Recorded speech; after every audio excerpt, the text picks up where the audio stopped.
is keeping a promise he made to veterans. Many veterans, especially those returning from war zones, struggle, as you know, with mental illness. Well, beginning March 9th, all service members transitioning into civilian life will automatically be enrolled in the VA mental health care for their first 12 months when they are out of the military. President Trump signing an executive order yesterday as a way to combat the alarmingly high rate of suicides among veterans. It also calls for a plan to be established to generate it.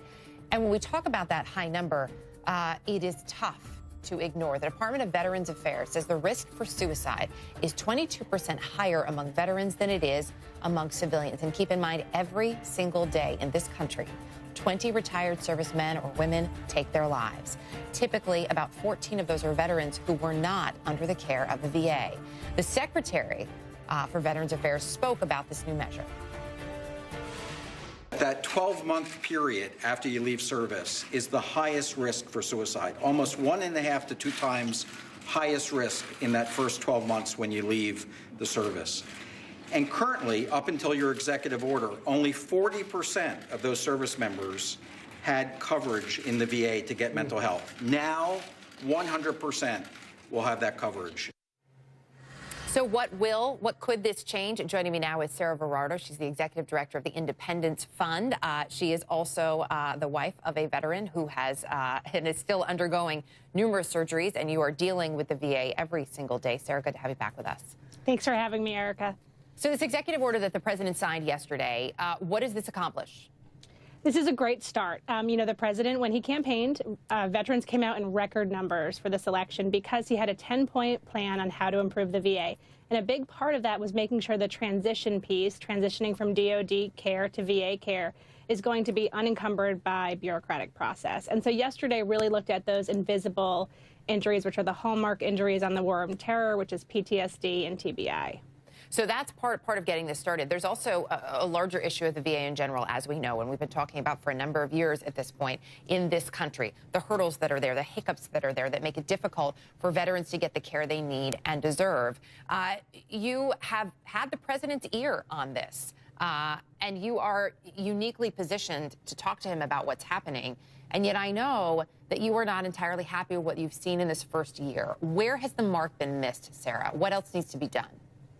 I think overwhelmingly, I mean, we're working really closely with the White House, with the Office of Public Liaison. They have a military spouse and leadership there. So to me, that's very encouraging. And I'm super pleased and excited by that. The issue is, and this is the fundamental issue with the VA, the president unequivocally promised that a veteran can choose his or her own care provider, either within the VA system or private service, and that the government would pay for it. And to date, we have not yet seen that. And the 2 bills that have come out of committee, if the president does sign either one of those, they're a good step forward, but it's not the full measure of what the president promised. And what do you think is the hurdle there? Because it seems like this is a win-win. Not only is it good for the people who need this care, the veterans of this country, who's going to oppose that? You know, you'd be surprised, Erica. There are so many people. The VA is very unionized. There are people, the care providers are wonderful, but the process, the people who are putting these systems in place, there's no motivation for change. And until the VA has to compete for veteran dollars by allowing veterans to get care at the private sector, there's no motivation for those VA employees to change. So what do you think will change that then?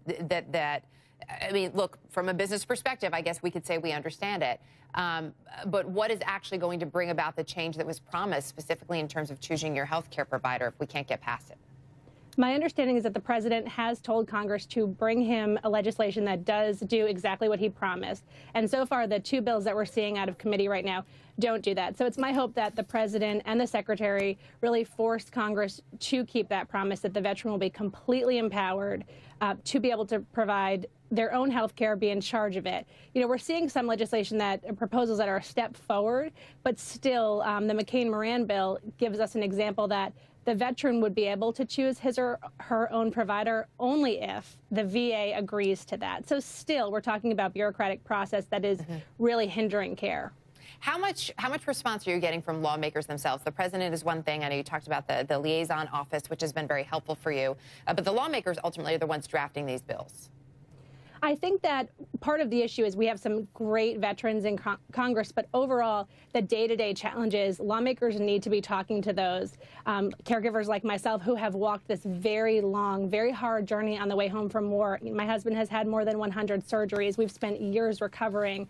And yet the most difficult part of his catastrophic combat injuries has been dealing with such a broken VA system. And I think it's really vital that lawmakers hear from the spouses and caregivers, especially of the most catastrophically wounded. Absolutely. We were just looking at a picture of Mike there, and I know you said he just had another surgery, but he's doing well, which we are happy to hear.